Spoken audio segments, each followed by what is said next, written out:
both a senior researcher at the CNRS in Paris, Institut Janicot, and also a global distinguished professor at NYU, New York University. Starting with his PhD from MIT, he worked a lot on semantics, pragmatics, philosophy of language, logic. First, he concentrated on spoken human language. And then in his second life, he basically decided to work on everything that isn't spoken human language. So he worked a lot on gestures, something that he's going to talk about today, on sign language, but also on primate language, on the relation between language and music. Lots of it he's published massively, but also in a popular scientific book, What It All Means. He's been very active. I think he got like 3 ERC grants. So if you think one is already a lot, no. So it's a great pleasure to have Philippe here, and I'll just give the floor to you right away. By the way, before we start, this talk is being recorded, so if you want to be able to deny that you were ever present, then maybe you should put off your camera, but otherwise nothing has to be done. Philippe. Thank you. It's a real pleasure to be here. Many thanks for this very generous introduction. And let me share my slides right away. I might forget to reshare them when I unshare. These things happen, and then people are welcome to scream. Are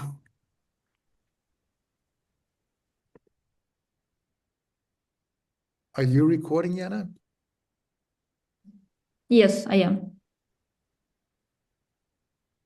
All right.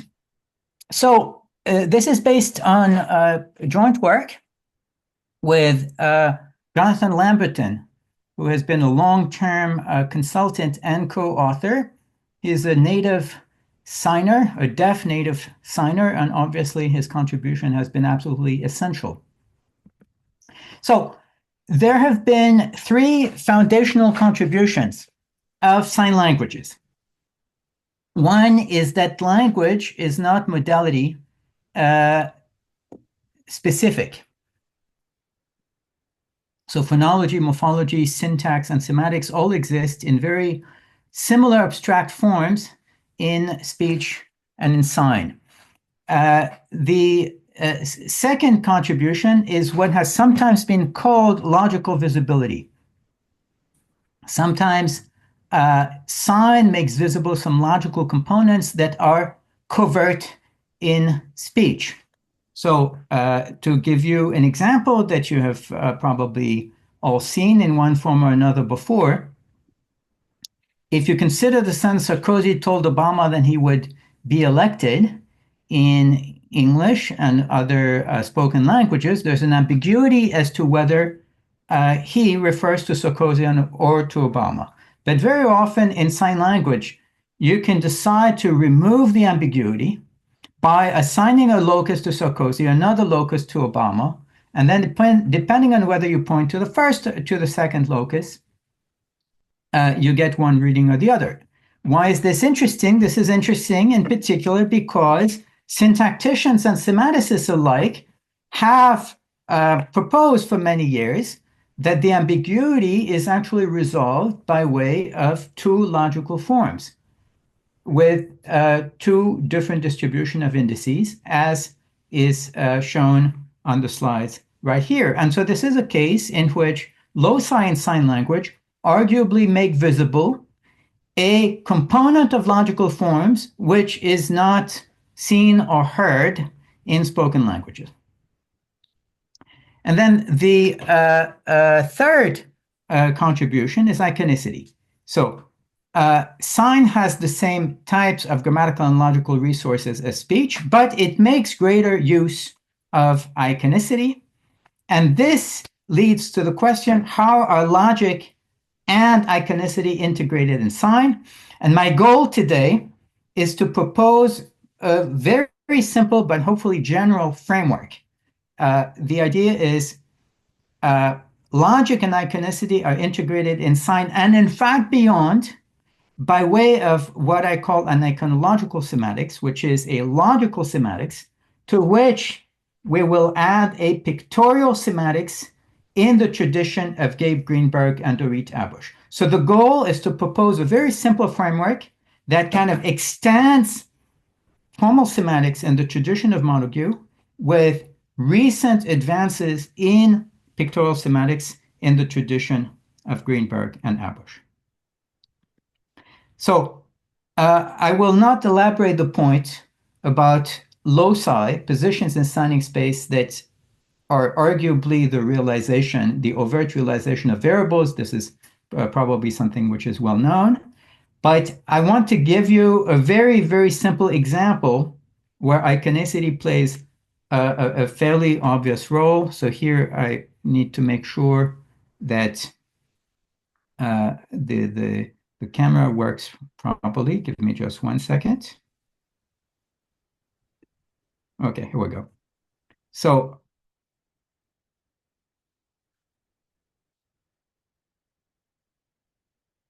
a very simple example goes like this.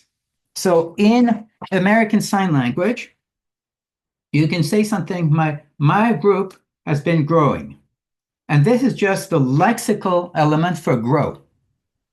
However, you can also decide to modulate grow in highly iconic ways. So it could be, for instance, grow slowly and a lot, or it could be grow fast and a lot. And there are multiple other possibilities of that sort. And this goes to highlight the role that iconicity can play in sign language. Now, I'm going to make two general claims. One, which I already sketched, is that natural language semantics is the union of logical semantics and pictorial semantics. That's where we're going to make use of an extension of a logical semantics in the tradition of Montague with work in the tradition of recent pictorial semantics. But there will be, in fact, a counterpart claim about syntax. The claim will be that natural language syntax is the union of standard syntax and pictorial syntax. Specifically, in addition to syntactic patterns familiar from formal syntax, certain highly pictorial constructions have a non-standard syntax because of their iconic properties. Specifically, you will have cases in which you put the order of certain signs and in an extension of certain gestures. So you will put them in an order that fits what you would find, say, in a comic, with the first signs or the first gestures corresponding to the first things that you would see. So to give you an idea of where we're going, I want to start with a very concrete example. And this is really to illustrate what iconological semantics will do for us. We start with a sentence from American Sign Language, which is, in essence, in a situation in which an unfortunate instructor tells his or her interlocutor about his or her experiences. During the break, there's always a student that leaves. And you could say this with a logical form that resembles what you would have in English. So it would go roughly like this. Always, there is a student. And then you use a lexical element for leave. That's totally fine. But you can also say something that has an iconic element for leave. So the beginning will be the same. Always, there is a student. And now you have something called the classifier predicate, which iconically represents a person.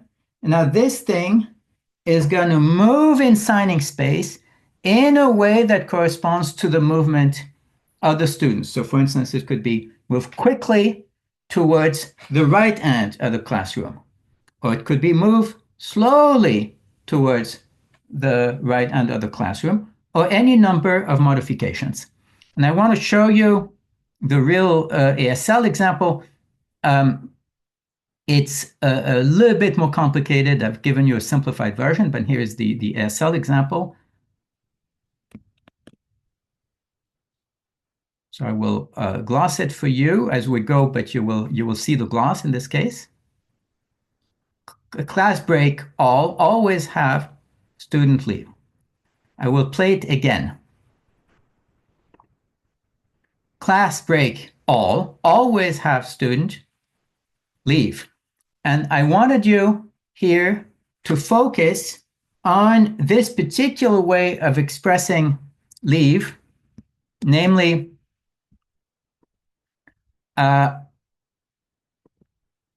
by way of this classifier predicate, which represent a standing person moving. Now, what I want to argue first is that, of course, in this classifier version, which has this little CL as a suffix at the end in what I'm currently displaying on the slides, there is an iconic element. You can think of this as something that would be a representation obtained by a video camera. But if you have a video camera, you have to specify, in order to get truth conditions, you have to specify the position of the camera or the viewpoint. Okay, this is given by pi here, which is a viewpoint variable. Now, we could stop here if we had a different example. For instance, if I told you what happened yesterday, and in my class, and I tell you, well, yesterday there was a student that left, the viewpoint will be specified to be the salient viewpoint in yesterday's class, presumably the instructor's position in yesterday's class. However, the example that we have right here is more complicated and more interesting. Now, let's assume that the instructor teaches in several different classrooms in different buildings. So now there is no way you can say that it's always the case that there's a student that essentially does this when this is viewed from a single viewpoint, because the instructor teaches in different classrooms. So crucially, there has to be a dependency between the temporal, the quantificational adverbial always, and the choice of the viewpoint. And you want something along the lines of always there exists a salient viewpoint pi, such that there is a student that does this relative to the salient viewpoint pi. Okay? And this is the basic take-home message that I would like you to get from this talk. There is a pictorial component in classifier predicates in sign language. There is, of course, a rich logical component, and we need to find a way to integrate the two. And the way we will integrate them is by way of these viewpoint variables, which will be manipulated in fairly sophisticated ways. And sometimes there will be cases in which a viewpoint variable is bound by an existential quantifier, which itself depends on further operators. And that's what iconological semantics is for. So that will be the first part of the talk. And the second part of the talk, to give you an idea of where we're going, will be, in a way, a counterpart of this in syntax.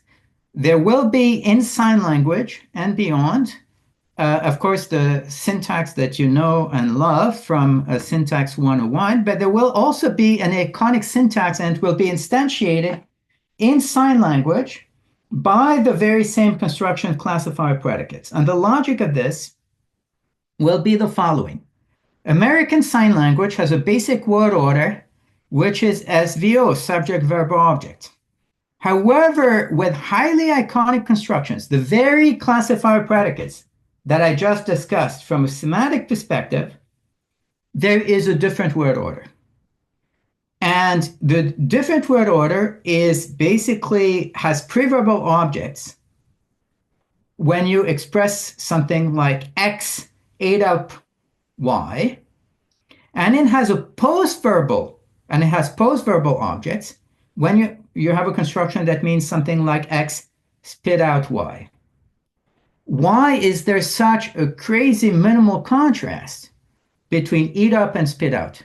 The idea is that if you want to iconically represent in a comic something like the crocodile ate up a ball, you will first see the crocodile and then the ball, or possibly first the ball and then the crocodile.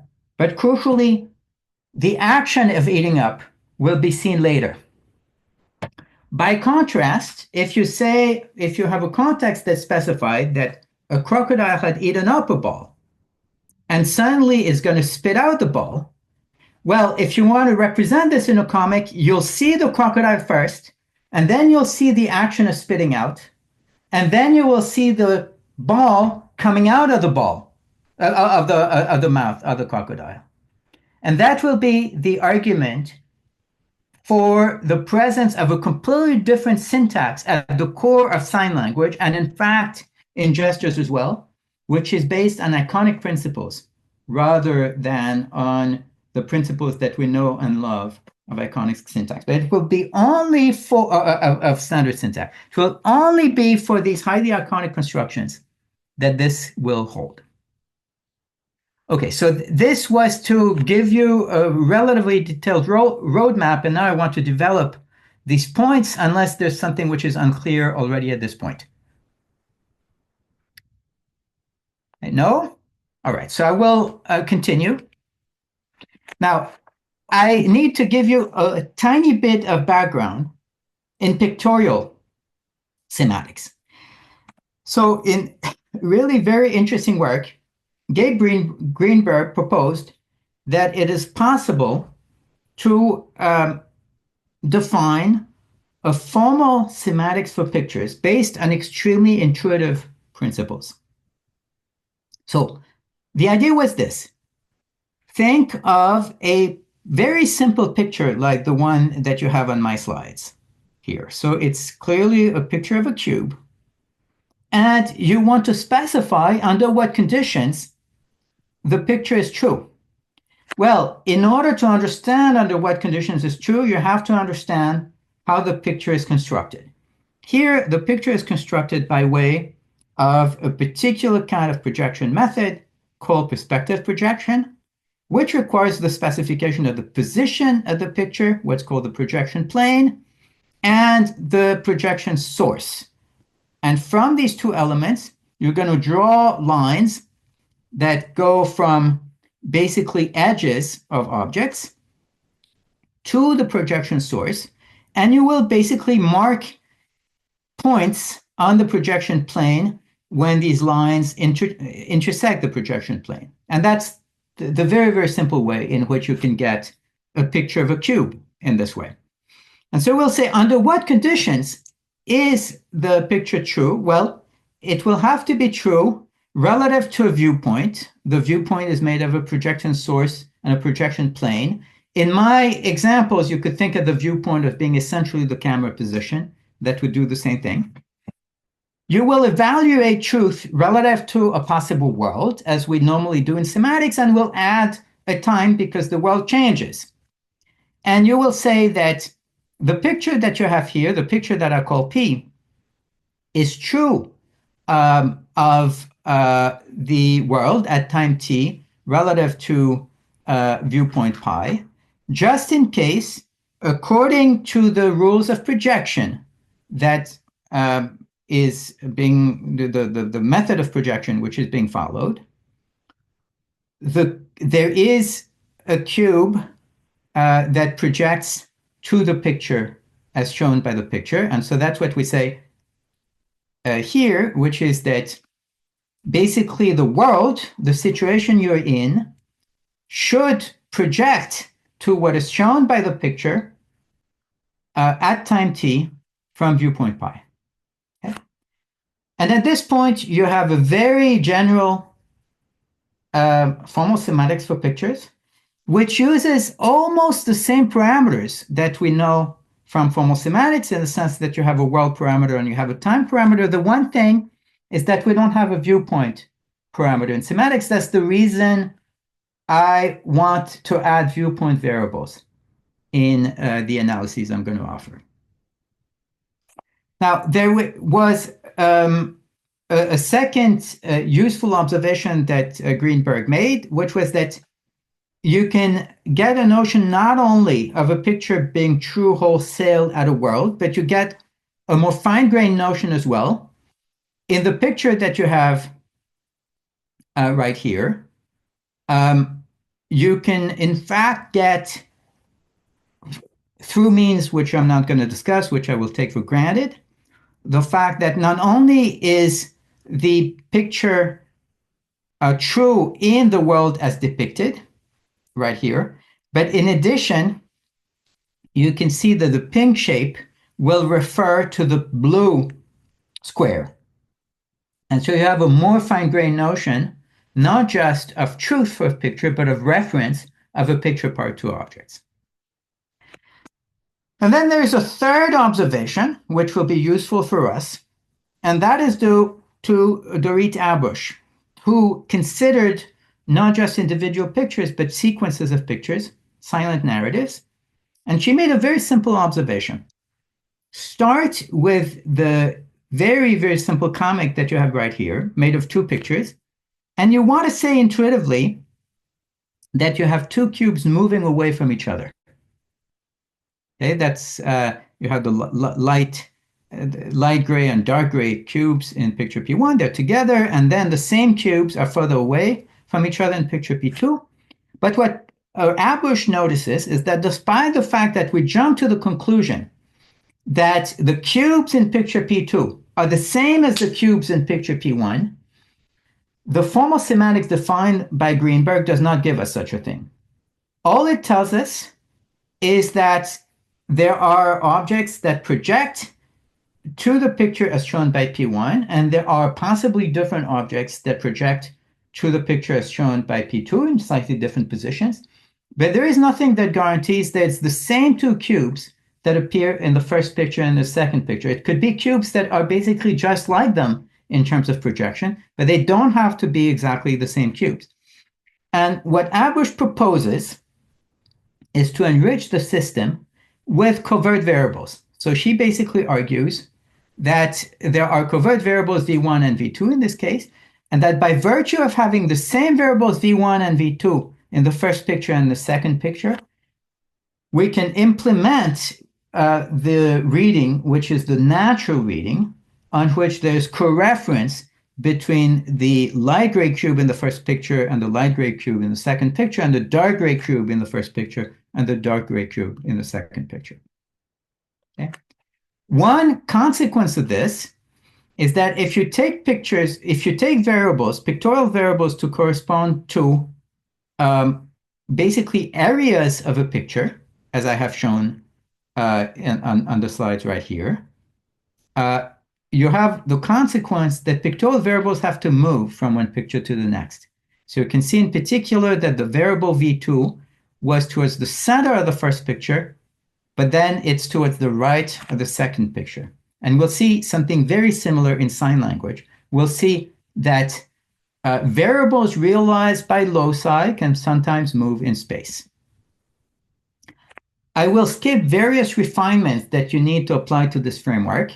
This is a framework which was developed for static pictures or sequences of static pictures.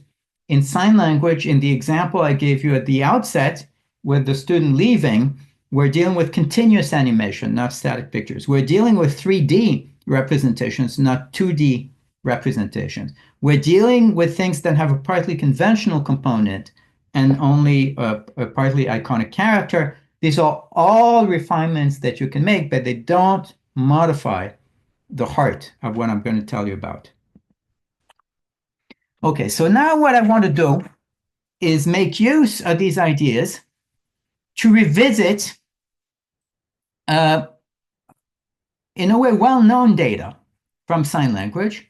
The fact that loci can be highly iconic. So this is a relatively old example, which goes like this. So this is an American sign language. So it goes like this. It's yesterday I saw R. And R, this is the R of the manual alphabet. This is for someone, for instance, called Robert. It could be Robert with a beard, because this is body anchored in the chin position. And the reason we picked this particular proper name was just that because it is body anchored, it does not introduce a locus. And we wanted to see what happens if we decide to continue with a high locus. So the end of the sentence is I not understand, and then we point upwards. And if you give the sentence out of the blue, people are going to tell you this is a little bit weird. Why are you using a high locus? But if you ask them what is the best context for this sentence, they would tell you, oh, this is a context in which R is tall or powerful or important. And there are various things that you can show about this inference. Let's focus at this point on the tall inference. It's a presuppositional inference. Why? Why can we tell that it's a presupposition? We can tell that it's a presupposition because you get the inference despite the fact that there was a negation in the sentence. So it projects beyond negation. There is a second point, which is that it's genuinely iconic. I will come to this point in a second. And there's a third point, which I will not elaborate here. It's that it actually behaves exactly like the presuppositions triggered by gender features of him, her, it, in being something that you can disregard under ellipsis. So it displays an extraordinarily grammatical behavior, but simultaneously it displays an extraordinarily iconic behavior. How do we know that it displays a very iconic behavior?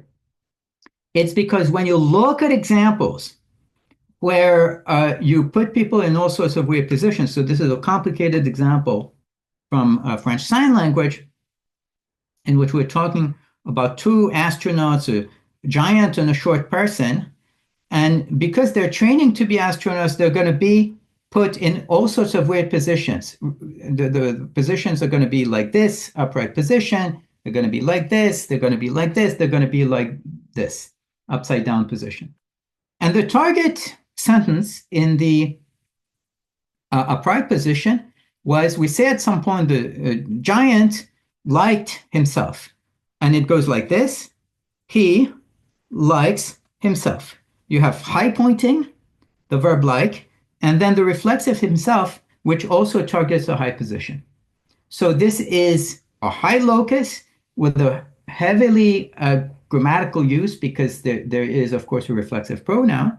But what was crucial was that once you looked at all these further sentences in which the two astronauts were in different positions, what was a high locus in the first case performed the same rotation as the individuals. The idea was that here you have two representations of the two astronauts. You target the head of the tall astronaut, and as the astronauts' positions are changing, you continue to target the head in a completely iconic representation, and that's the reason the pointing becomes this, or it becomes low pointing in upside down position. And this is fairly remarkable, because what we find is that iconic loci behave very much like Bushian pictorial variables. They provide pictorial information about their denotation. This is exactly like the variables we had on the cubes before, in the sense that the variables provided information about the denotation of the cubes, but the variables also moved as the cubes moved from one picture to the next. And importantly, they have a mixed character, these loci, because they simultaneously have an iconic character. There has to be a requirement that the tall individual in upright position has a head that roughly projects to the high position which is displayed, but simultaneously they are loci and they're variables and they involve reflexive, so they have to have a logical character as well. Of course, the difference from a Bushian pictorial variable is that they're fully integrated to language. Okay? And that's the reason you have reflexive, and you can have, if we had more time, I would show that you have bound variable readings, etc. So now I want to essentially give a new analysis of what happens in these cases, an analysis that makes use of pictorial sematics. I'm going to take as our model the sematics of gender features. So here you have the kind of a textbook-like lexical entry for she. So there's a pronoun, there's a feminine feature, and there's a variable. And we evaluate this relative to certain parameters. There's a context parameter, there's an assignment function parameter S, there's a time parameter, there's a world parameter. And the crucial idea was that there is a presupposition failure encoded by the hashtag sign unless the intended denotation S of A satisfies the feminine feature. And if there is no failure, if the value is different from pound or a hash, depending on how you call this, the value of the pronoun should, of course, be the value of the variable A. And we're now going to do the same thing for these iconic pronouns, iconic loci. You have a pronoun, and in this case, it targets a high position. There is a variable which is contributed by the locus, and there is a viewpoint variable pi, which will tell the system two things simultaneously. It will tell the system that there's something iconic in the interpretation of the pronoun, and it will tell the system what is the viewpoint relative to which the iconic element has to be interpreted. And now the failure condition is there will be a failure unless the intended objects, the giant in my example, projects to what? Projects to the high position displayed by the pronoun. At which time and at which world? Well, at the time and in the world of evaluation. From which viewpoint? Notice at this point we make use of parameters that we already have in the interpretation function, except there is one parameter, one thing that we don't have, that's the viewpoint. But the viewpoint is going to be given by the viewpoint variable pi. And so the requirement will be that the object projects to the area of signing space displayed from the viewpoint specified by the viewpoint variable at the time and in the world of evaluation. And of course, when this condition is satisfied, when the projective condition is satisfied, just as in the case of she, the value of the pronoun will be the value of the variable A. So this is the simplest example in which we really completely integrate standard logical conditions inherited from basically the tradition of Montague grammar with projective conditions inherited from the tradition of Greenberg and Abush pictorial sematics. I should add that in more complicated cases, you could really see these loci moving as well, just like you saw the variables in the Abush examples with two cubes moving away from each other. You had to say that the variables move. There are complicated examples in the literature in which you have gymnasts who are standing on a bar, and you have one that likes himself or herself, and then there's a rotation.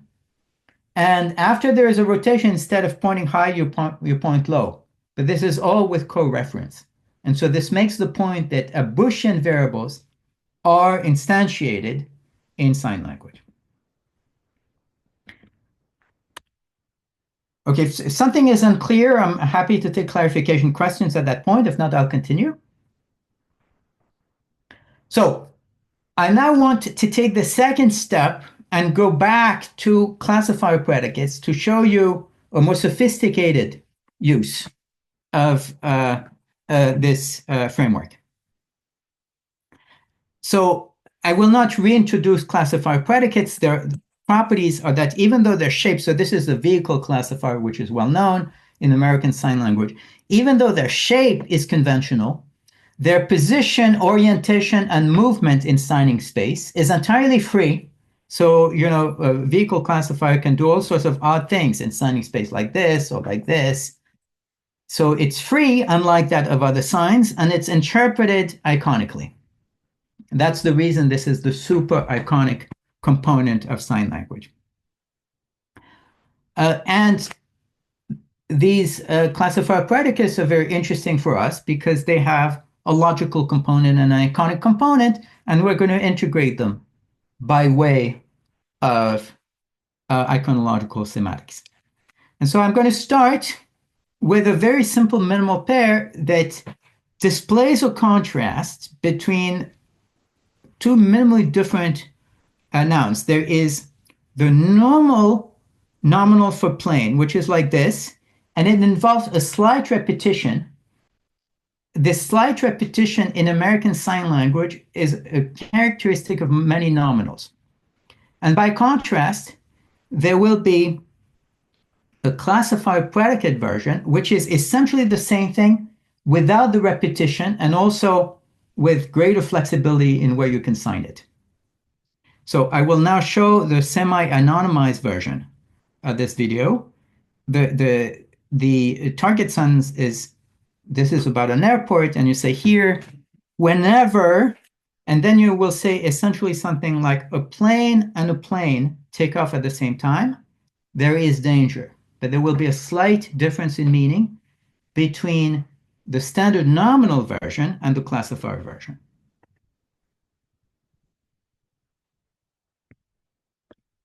So I will gloss this for you as we go. Here, anytime have plane, plane, same time, take off, danger. Here, anytime plane, plane, same time, take off, danger.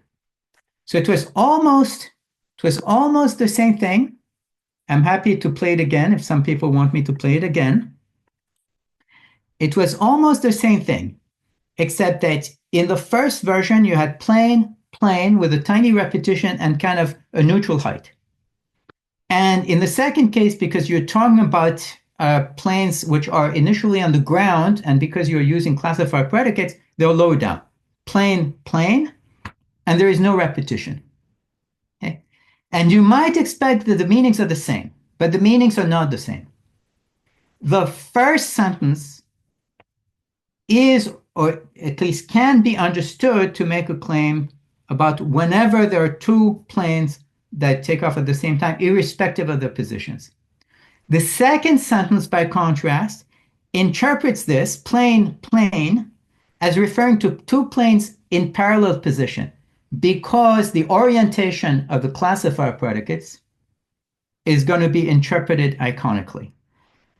And as a consequence, you get for the second sentence, not that whenever two planes take off at the same time there is danger, but rather that whenever two planes in parallel take off at the same time, there is danger. And that's a really minimal example in which you can see the contrast between an example with a classifier predicates and an example with standard nouns. So what is going to be the analysis of this? I'm going to use a very old formal framework, which I'll just paraphrase for you. It's essentially what you have in Irena Heim's dissertation. We will assume that the adverb of quantification introduces several variables and unselectively binds them. So it goes like this. It means for all objects A and B, such that A is a plane and B is a plane, we treat indefinites as predicates, as in these very old frameworks, and A plus B take off simultaneously, there is danger. This is the version for standard nominals, no iconic component.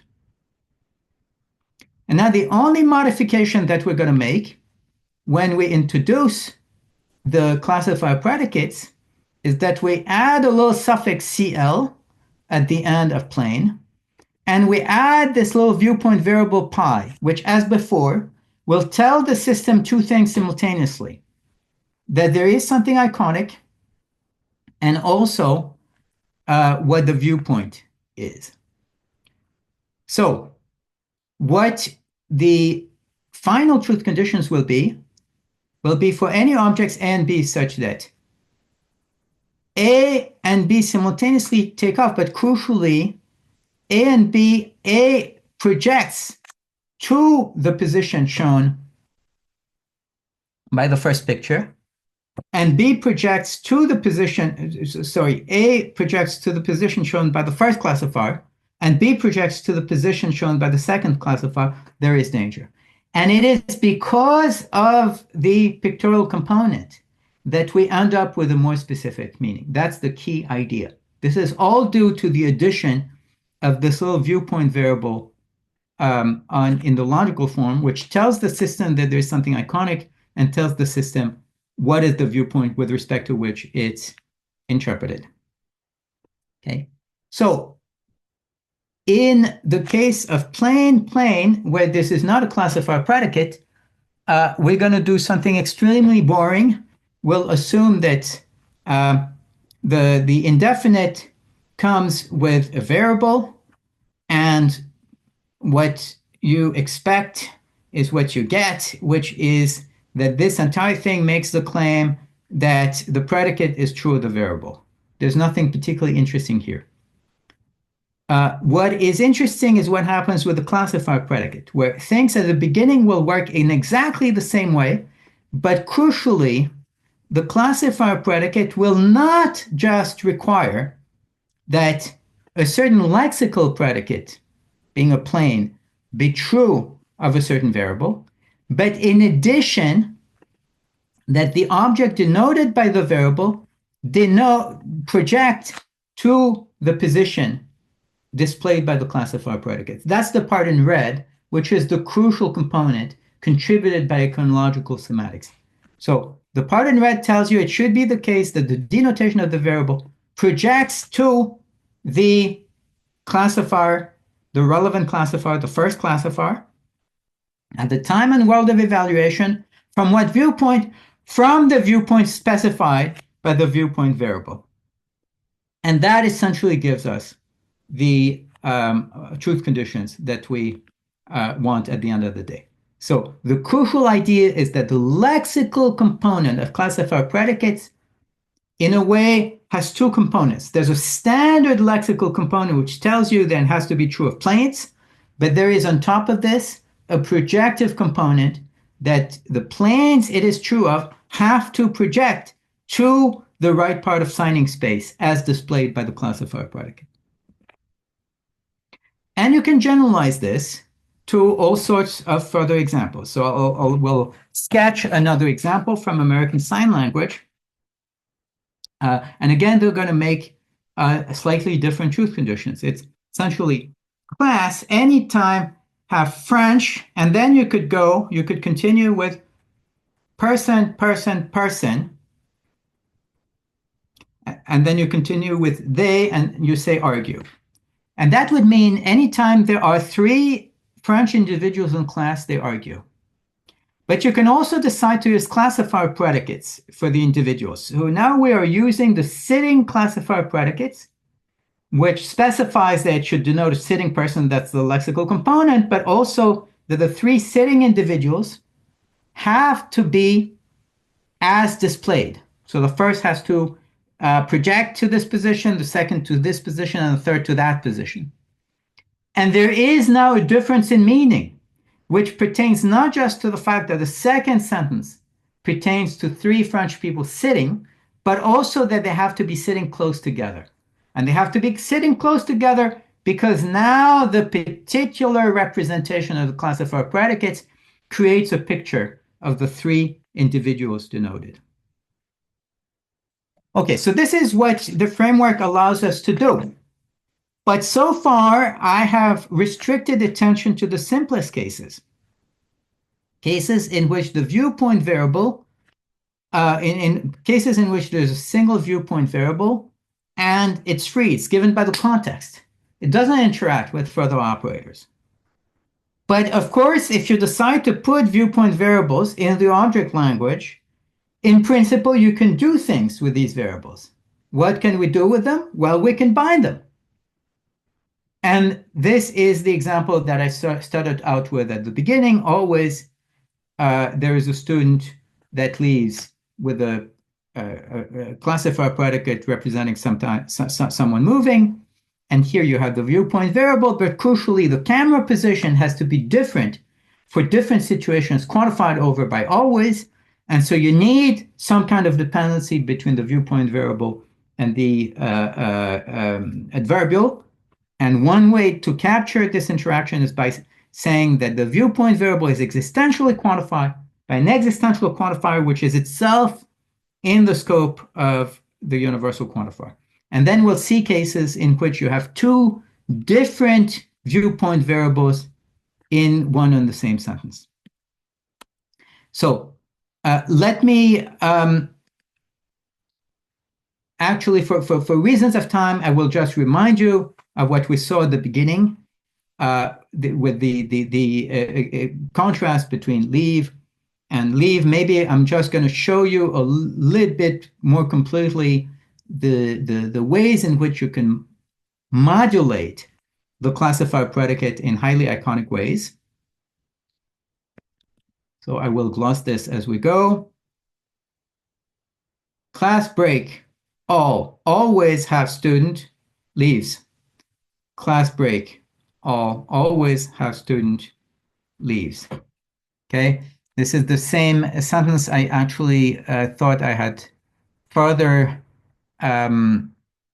examples, but they're not anonymized. So let me just stick to this example. Now, I want to make use of further expressive possibilities of the system.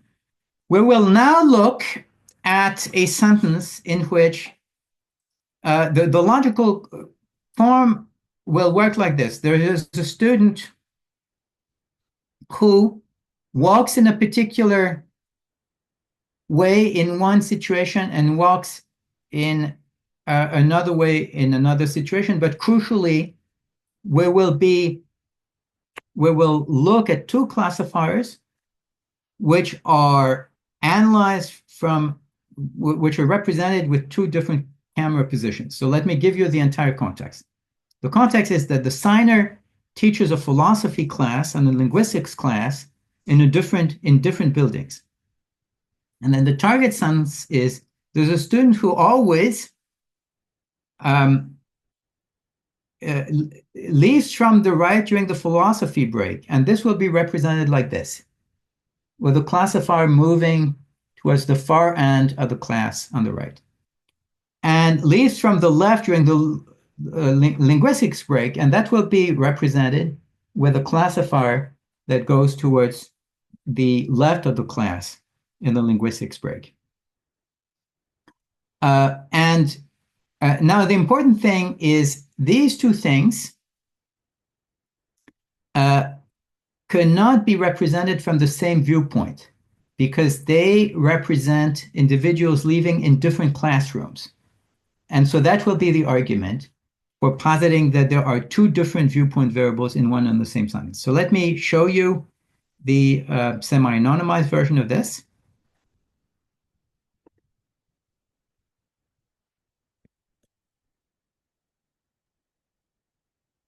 I have one student, philosophy class break, always leaves.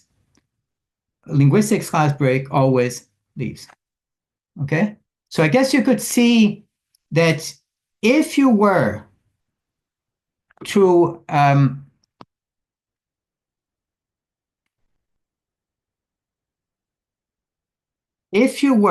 interpret the two classifier movements from the same viewpoint, if you imagine that the two viewpoints are recorded from the same camera position, you would have a completely odd inference that basically from one and the same perspective, the philosophy student does this And the linguistic student does that. And of course, that's not what you want. What you want is that the movement of the philosophy student is interpreted from the relevant viewpoint for the philosophy student, namely the position of the instructor in the philosophy class. And the movement of the linguistic student is evaluated relative to a different viewpoint, which is the position of the instructor in the linguistics class, which is in a different classroom, in a different building. And so that motivates a logical form in which you have the first classifier, which takes one viewpoint variable pi, and the second classifier, which crucially takes a different viewpoint variable pi prime, so that you actually get the inference that these are viewpoints corresponding to different classrooms and different buildings. And so that means that we actually make use of the full power, or at least a significant portion of the power afforded by viewpoint variables. We can have a single viewpoint variable which is free. We can have a single viewpoint variable which is bound by an existential quantifier which could itself be in the scope of further operators. And we can have two viewpoint variables in the same sentence. All right, so now I have discussed at great length iconological semantics and the ways in which it affords a very simple framework to integrate logical semantics in the tradition of Molecule with pictorial semantics in the tradition of Greenberg and Abush. More quickly, I want to argue that what we have done with semantics, which is argued that natural language semantics is more expressive than you thought. It has the logical component, has the iconic component on top of it. This has a counterpart in syntax. And we're going to see at the heart of American Sign Language two different kinds of rules for syntax. One is standard syntax as you know it from Syntax 101, and the second one is an iconic syntax.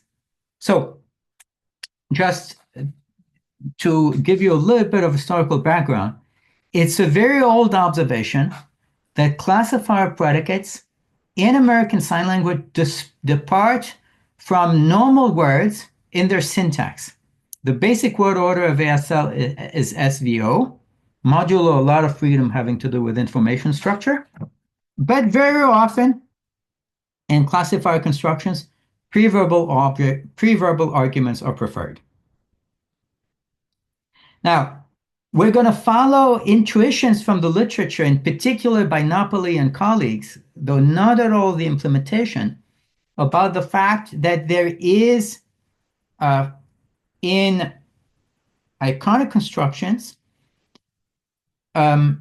basically an iconic syntax that goes by the visibility generalization. Basically, we will find preverbal objects if the depicted scene involves a patient that is typically visible before the action. And to cut a long story short, earlier literature said that the contrast, the crucial factor has to do with extensional versus intentional constructions. We thought this was wrong. We zero in, we focus exclusively on extensional constructions, and we say, well, if genuinely what matters for iconic syntax is how you visualize things, how you would represent them in a comic, there should be a minimal difference between a whale eating up a person, in which in a comic you would see the whale, the person, and the eating, or possibly the person, the whale, and the eating, but crucially the eating after you have seen the arguments, versus a whale spitting out a person that it had previously ingested, where the way you visualize the scene is you see the whale, you see the action of spitting out, and only after the spitting out do you see the person coming out of the whale. And so we make the prediction that a preverbal object should be preferred for eating up constructions, postverbal objects for spitting out construction. That's the generalization. And so this is what we tested. It's a fairly complicated set of paradigms because we have controls with constructions which are not classifier predicates, But to show you the kind of crucial target sentences, here is a semi-anonymized example, which means yesterday a whale swam and swallowed a person. So you will have these things. You will have basically a classifier predicate represented a whale, and then you will have all these odd, highly iconic movements. The reason we have these odd, highly iconic movements is to make sure that we're genuinely dealing with a classifier predicate, because it's, to our knowledge, the best diagnostic of classifierhood, that you have this totally free and totally iconic movement. That's the reason we have this. So you will have 3 different word orders, and SVO will be a little bit less good than the others. Yesterday will swallow person. Yesterday will person will swallow the person. Yesterday person will swallow the person. Is that clear? Okay, so you have these 3 word orders, and initially things are pretty complicated because the word order is fairly flexible in ASL. So we're dealing with really very minor acceptability differences. You have to specifically ask among these 3 word orders which one is preferred, and you see that SVO is a little bit dispreferred. By contrast with normal verbs, you prefer SVO. This is all pretty subtle. But now what's very interesting is what happens when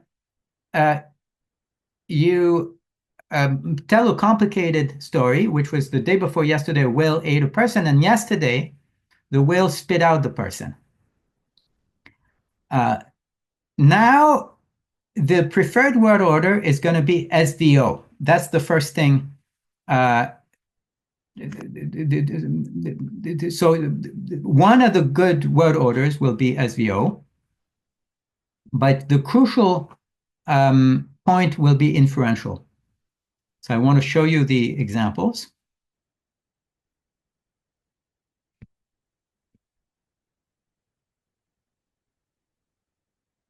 Day before yesterday will eat person. So notice at this point, we are trying to not bias things. So we use the normal verb eat instead of a classifier predicate. That's just to set up the context. Yesterday will move, spit out the person. Okay, that is in fact the version which will be preferred on the intended meaning. Day before yesterday will eat person. Yesterday will person spit out. Day before yesterday will eat up person. Yesterday person will move, spit out. And the crucial thing, because the acceptability data are really very subtle, the crucial point is in fact that you get the wrong meaning when you have preverbal objects. When you get preverbal objects, you in fact do not get, or do not primarily get, the whale spit out the person, but rather the whale spit or barked on the person, which is completely in line with the visibility generalizations. You basically reinterpret things in such a way that you see the whale, you see the person, and then there is an action which is consistent with seeing the objects in that order. And so, of course, if there is spitting on, you see the person that is spat on before you see the spitting on. But you do not get the target reading on which the person was inside the whale initially and then is ejected from the whale. And so the inferential data are absolutely crucial to get this generalization that, in fact, SVO order is preferred in order to get this meaning. And again, if you consider controls which will involve in this case, something like a plain verb, a version of spit out, release, you will get, of course, SVO in this case, but in the preceding case, if you have eat in where we had pre-verbal objects with classified predicates, you have post-verbal objects because the basic word order of ASL is SVO. Okay, so the analysis is that basically classified predicates create simplified visual animations. And because they create simplified visual animations, they preferably take their arguments in the order that would correspond to what you would find in a comic. They present their arguments by way of an iconic syntax. That's basically the idea. Now, what's remarkable about American Sign Language is that we have this minimal contrast between classified predicates and other verbs that display a different word order. But now we can use these findings to revisit a very old problem, which was discovered by Go, Meadow, and colleagues in 2008. And the puzzle was that irrespective of the word order of their native language, speakers who are asked to use pantomime to represent complex scenes preferably use SOV. And what we claim is, and again, this is partly in line with the literature and partly not at all in line with the literature. What we claim is that classifiers in American Sign Language give the key to the behavior of gestures and pantomimes in English and all sorts of other languages. What happens with these iconic gestures is that they go by iconic syntax, not by standard syntax. That's the reason the word order of the participant's native language doesn't matter.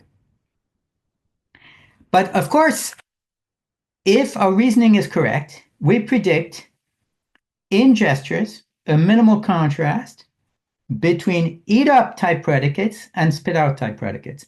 And so this is basically what we did with 2 surveys with French speakers, 10 and 11 consultants respectively. And it's exactly the same logic as with classified predicates, but we, instead of using pantomimes, we used what are sometimes called pro-speech gestures. So gestures that fully replace words in different word orders. Okay, so there's a complicated story. So something like, I was walking along the river, and I saw that there was a crocodile on a ball. And so we used the trick for the context to use co-speech gestures to introduce the gestures, because we wanted to make sure that the participants, the consultants, were going to understand these gestures very well. But then the target sentence is one that has pro-speech gestures. So it's basically suddenly I noticed that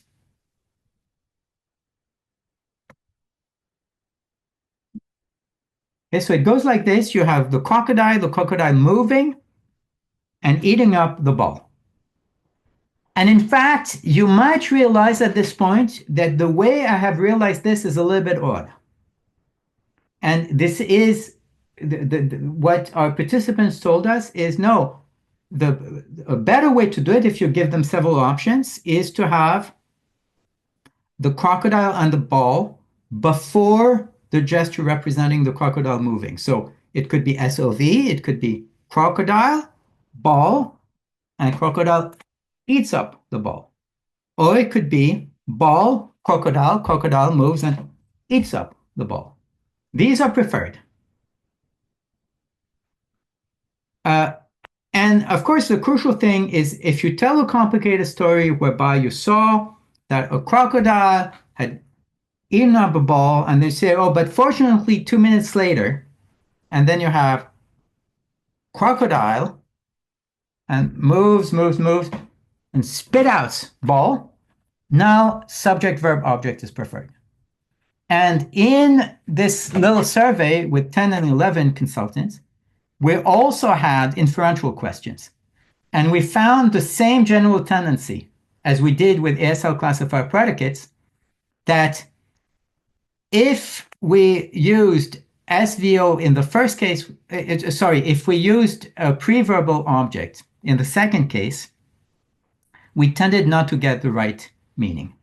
So the findings so far seem to be really highly parallel to the findings for classifier predicates. And so we take the conclusion to be that we should analyze gestures and pantomimes, the syntax of gestures and pantomimes, on the basis of these findings about the non-standard word order of classifier predicates. And so we argue that in both cases, the crux of the matter is the use of an iconic syntax for these highly iconic constructions. So let me conclude.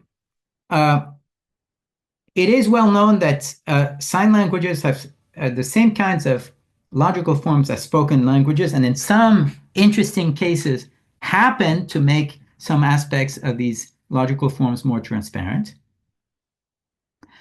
We argued that to analyze iconicity in sign, we need the pictorial semantics with pictorial variables and we need viewpoint variables in the object language.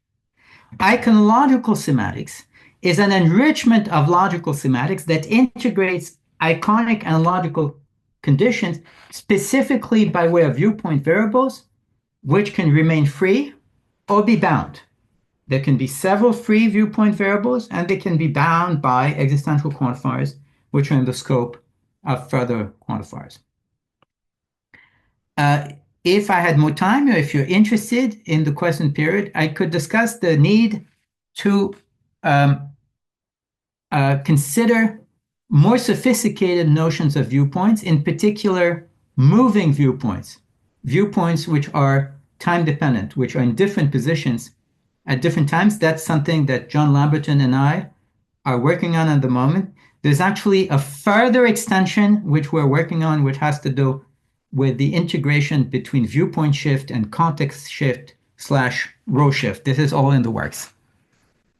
And then in the second part of the talk, I argued that just like natural language semantics has both a logical component and an iconic component that must be integrated somehow, natural language syntax has two components. There is standard syntax and there is an iconic syntax, and you can see this iconic syntax in action with classifier predicates in American Sign Language and most certainly in other sign languages as well. But you can also see this iconic syntax in action with pantomimes and pro-speech gestures in spoken language.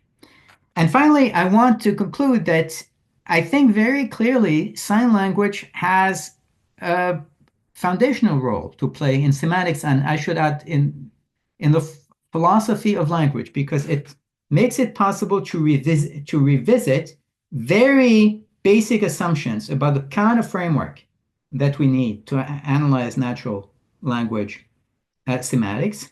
And obviously more work is needed, and I want to say more work is needed particularly by deaf and native signers. Thank you very much.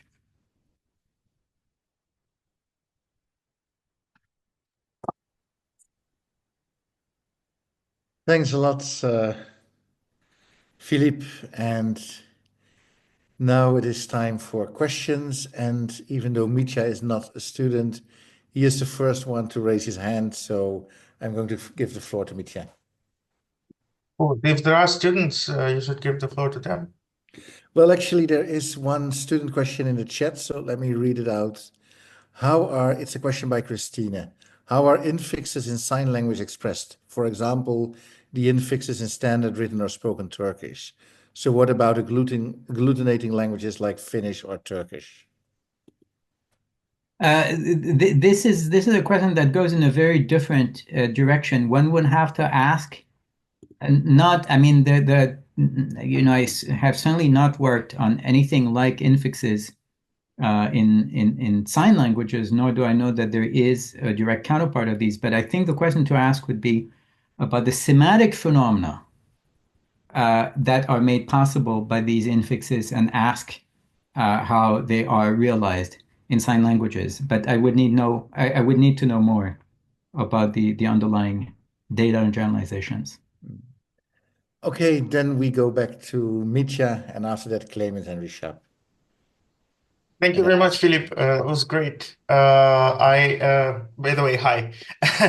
I wanted to, I actually had two questions, but if I only have time for one, I'll ask one. If you can go back to slide 34, if that's possible. It's just easier.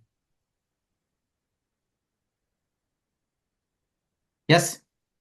Yeah, so on 30, but you're not sharing. I still have to share. I am doing what I announced, which is I dutifully forget to reshare. And sometimes also I leave the meeting instead of sharing. And that's not at all on purpose. This is just that I pressed the wrong button. Sorry. Okay, so I'm still with you and I'm sharing. So a miracle.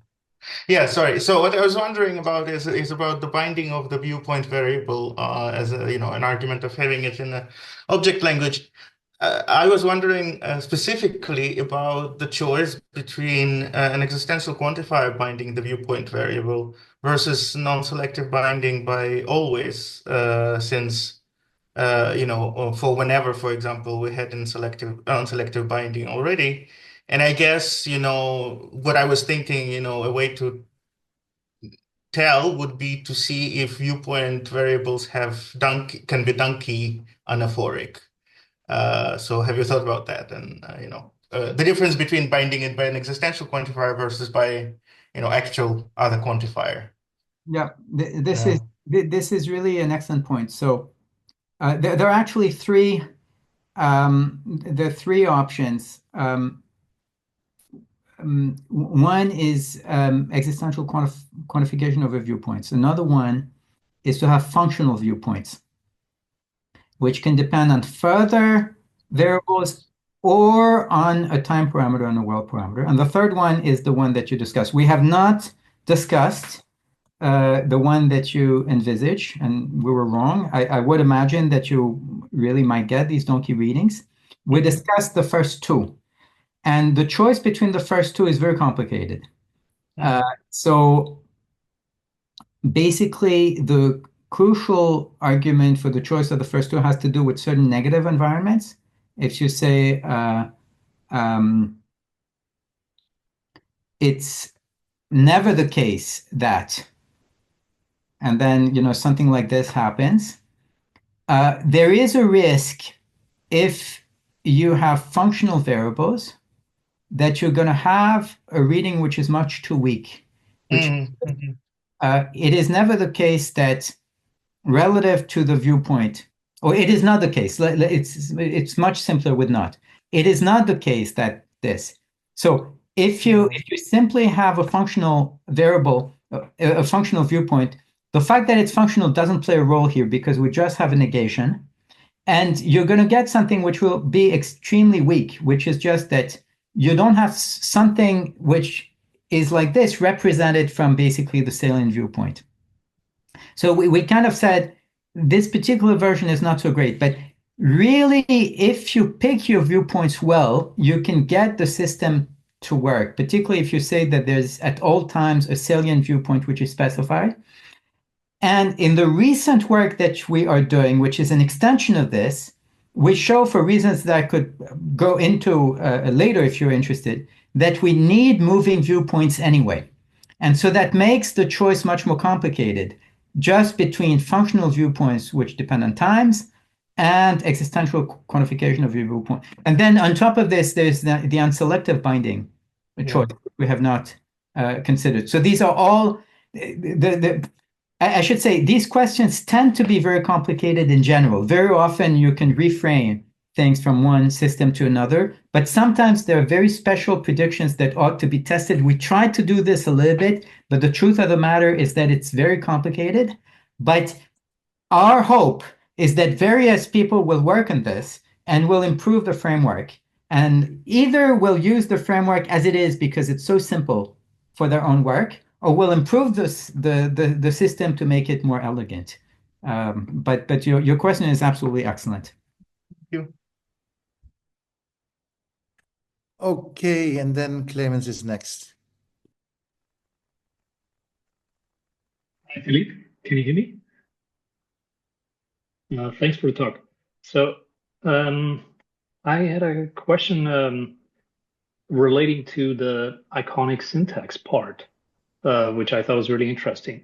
So if I understood let me first maybe briefly summarize the main point, if the way I understood the main point, which was that for eat up, so eat up versus spit out, it kind of matters whether that for word order,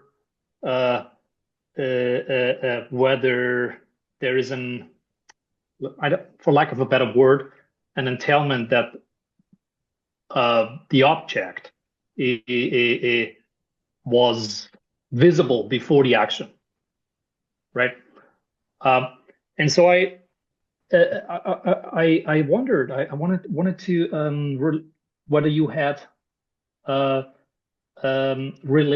whether you had thought about relating this to your own work on presupposition. It seemed to me that maybe we don't want to say that eat up has actually a presupposition that the person or that the object was there before, and spit out maybe doesn't have exactly a presupposition that it was not there before. But maybe one could argue that. But regardless of that, don't we see a similar asymmetry with conjunction? So John stopped smoking and he used to, versus John used to smoke and he stopped. I mean, you know much more about this than I do. So I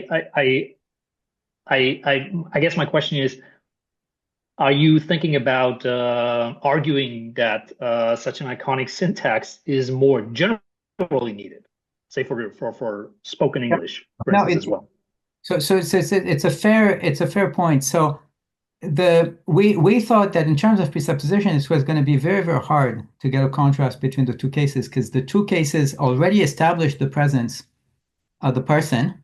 These were, in both cases, you have a person who is either outside the will or inside the will. One could try to refine the examples further, maybe put a little bit more context in our examples with eat up. But really, as far as I can tell, these are robust data. They have been discussed a lot, particularly the pre-verbal. What's new actually is the fact that you regain SVO with spit out. But the fact that with classifier predicates, you prefer pre-verbal objects, that has been around since the 1980s. So for us, there's two reasons we didn't explore this. It seemed to us that it was not promising to find a presuppositional difference in full generality between the two classes. And in addition, we thought that it made complete sense that highly iconic constructions, which behave essentially like animations, because really classified predicates create animations, that they should basically like to introduce their arguments in the order that would be the right order for an animation. That's the reason I said this is a totally different set of rules. That's the kinds of rules that you find in comics, not the kinds of rules that you find in Syntax 101. So that seemed to us to be entirely natural. Now, there is one thing which I think really ought to be explored, and it's the following, that the arguments that we had were not themselves iconic. So for instance, you had person. That's just a normal noun for a person. It's not a classifier predicate. So there is this thing which we needed to stipulate in the formal part of the paper, where we said, once you have something like, the whale moving and eating up something, for whatever reason, it has a preference for taking its arguments in the order that would be that would be appropriate for an animation. But there is nothing in the system that prevents you from having an iconic syntax with non-iconic constructions. And so that, I think, gives potentially a new direction to analyze certain cases of preverbal objects. And that makes basically the prediction that you could, to some extent, regain this contrast between eat up and spit out in certain constructions that do not involve iconic atoms, but that happen to use iconic syntax. So this is an option. It has not been explored at this point. And I hope it will be explored. Either it will be refuted, or people will show at some point that, in fact, you do find examples of that sort. Okay, I think the next question is in the RTG room. I cannot see who is there, so but I guess somebody will ask the questions. Maybe you can briefly mention your name when asking. Right, so this is Vanessa. Can you hear me? Yeah, okay, so I have two questions regarding the classifier constructions, and with the airplane example, the examples that are shown in the videos, I think in both examples, the signer used only the dominant hand for representing the two airplanes, like as the vehicle entity classifier. And I wonder, in your data, do you have any analysis about if the signer used two-handed classifier constructions where both the dominant and the non-dominant hand is used for representing the plane simultaneously? Would the meaning even change already for the sinus? And also with this kind of projection of the sinus space to the real spaces, I was saying. And the second question I have is about the whale example. So if this is used as the classifier construction saying the whale spits out the ball, or it ate the ball, do you think different types of classifier handshape would have a different kind of iconic effects, or the way they can be used, especially because if this kind of handshape, the classifier handshape, is less modifiable for entity, like whole entity classifier. Yeah, I just want to ask for your opinions about that. So regarding the second question, I don't know. We did our best to study relatively diverse classifier constructions. It's not super easy to come up with these examples because they have to be transitive, and they have to be extensional, and there has to be a minimal contrast between eat up and spit out. We're hoping that this will be extended to other sign languages. We'd love this. So regarding the second question, the answer is I don't know. Regarding the first question, this is an excellent point as well. In fact, it would be even probably more natural to use two hands simultaneously to represent two airplanes in parallel. And the reason we didn't do this is because we wanted to have a minimal contrast between non-classifiers and classifiers. So we did not want to use something that would be specifically true, that would be specifically possible for classifiers, but not for non-classifiers. The one prediction that we make is that there should be a slight difference in meaning regarding the timing. So basically, when you have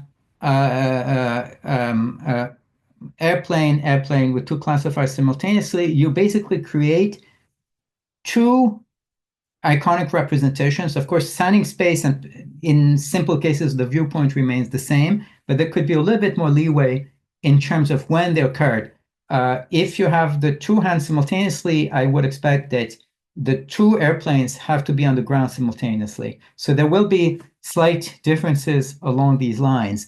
But for the rest, we didn't specifically study this for the reason I said. Okay, Julie has a question. Thank you, Hede, but I think that Hede has a question as well, so go ahead. No, you go first. That's very kind, thank you. Thank you so much for the talk, Philippe. I probably missed it, but I was wondering why, is there a reason why the viewpoint variable has two things, encode two things simultaneously, the viewpoint and the iconicity there? The reason I'm asking is that it seems that in spoken language, we also need a separate viewpoint addition, like in examples like John imagined swimming in the ocean versus John imagined himself swimming in the ocean. The first one seems to have, well, both are the same, but the first one is the same and perceptual or within, and the second one with himself is the same and onlooking kind of meaning with onlooking perspective, and the first one from the experiencer perspective. So, and can we dissociate the two components of pi, the variable pi, and related to it, to this question, you kind of were discussing, we're talking about syntax versus iconic syntax and semantics, traditional semantics and iconic semantics, but this seemed to be a kind of historical division or historical the way we explore linguistics, we do linguistics. But do you have thoughts about how, well, in human cognition, this probably is one thing somehow connected. Do you have any thoughts about that? Thank you. So let me start with the second question. So I think these are very clearly different systems in the sense that they have different properties. And this is clearly instantiated in sign language, where classified predicates are known to have all sorts of odd properties relative to the rest of the language. So phonologically, you can modulate these movements in highly, highly arbitrary ways, which is not possible with normal signs. And semantically, they have this iconic interpretation. But of course, the name of the game is to understand how the logical component and the iconic component interact. That's exactly the reason. What you're saying is exactly the reason we propose iconological semantics.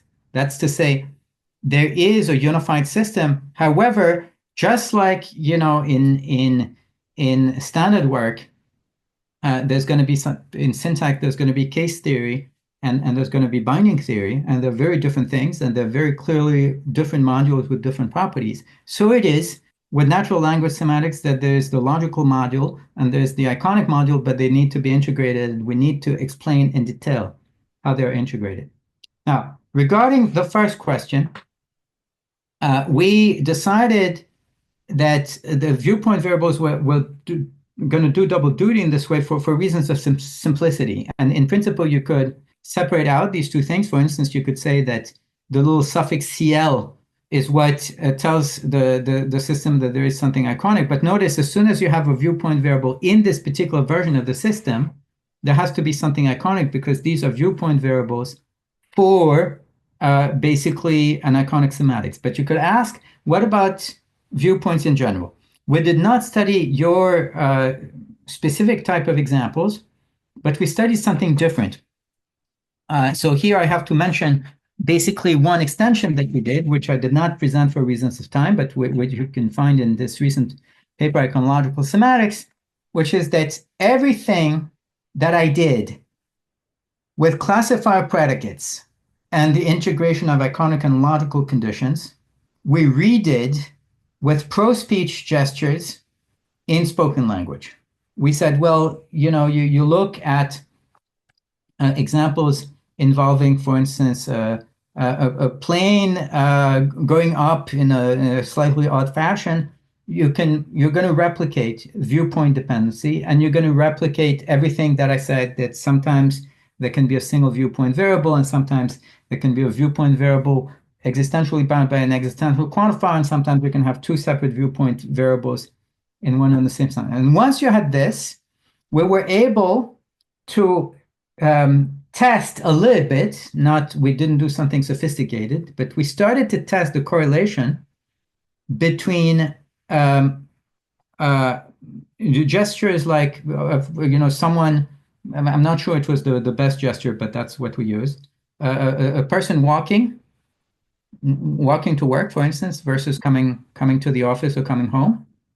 We started to test the interaction between this and constructions that have been argued to have a viewpoint component in the sense of in a non-iconic sense of viewpoint, which are come and go.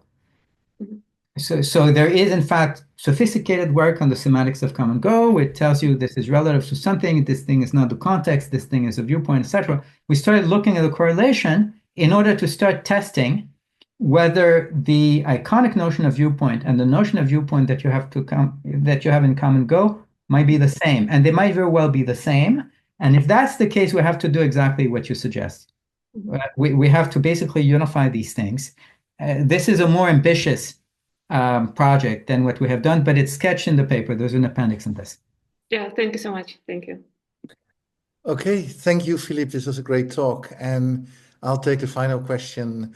So it's also about, like Clemens' question, about the syntax that you propose. And there's actually two questions here. So the first of all, what you seem to suggest is that left-right orderings are part of the syntax and not that syntax just creates certain sets and then left-rightness or early lateness is determined at a later stage. And also I was wondering, because some of the word order differences are semantically motivated. Generally, that would trigger look-ahead problems if semantics is only determined on prefabricated syntactic structures. Do you think that, unlike maybe spoken languages, semantics really affects word orders in syntax or other syntactic properties directly? Or would you more have like an LF filtering mechanism? But then the question is, how would you get default versus marked orders? Yeah. Thanks.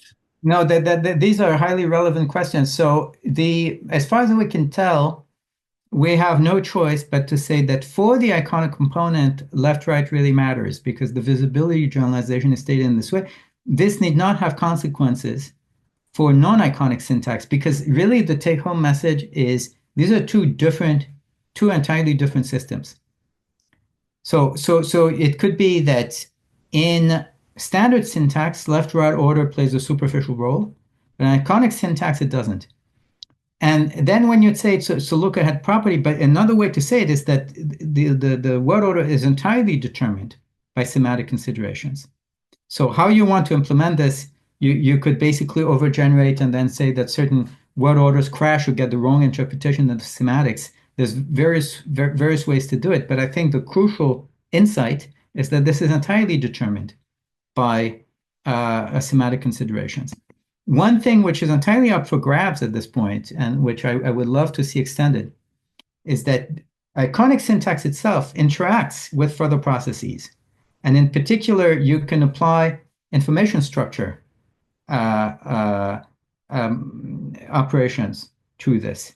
And exactly how you get the interaction between iconic syntax and, say, topic movement, we don't know, but there seems to be such a thing. Thanks. And then we're running out of time, but Marcus, if you have a very quick question, you can still go ahead.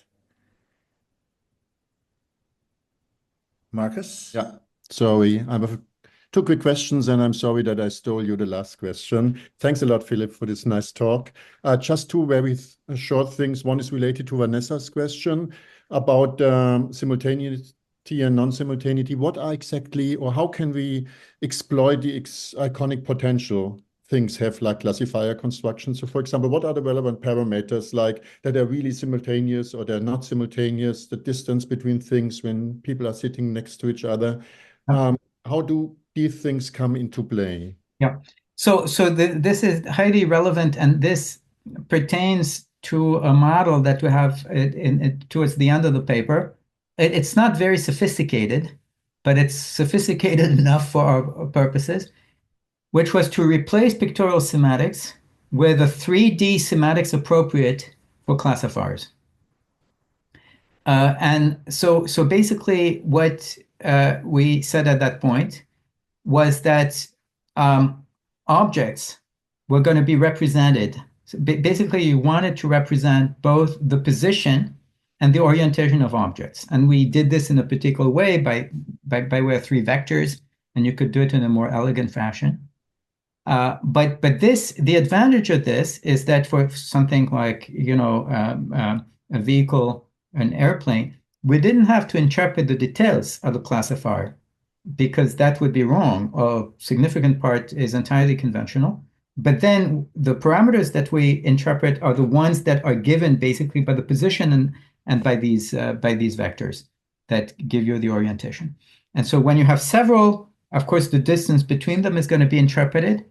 There's going to be certain scaling factors. There's a temporal scaling factor as well. And then because basically when you have classifiers occurring at different moments, in principle, each could be a separate animation. And so that gives you a lot of leeway, but when they are considered as the same animation, then there's a little bit less leeway. So in principle, we can really look at these parameters and start testing them. Now, there's a further question, which is, can we extend this beyond classifiers?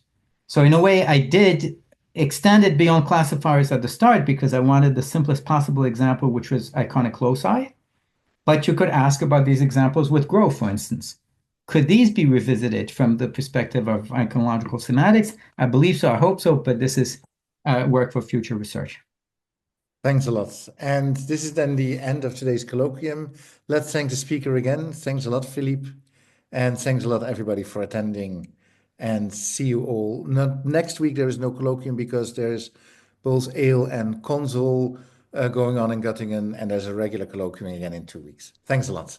And I should not forget to say, all the non-students should now leave the Zoom room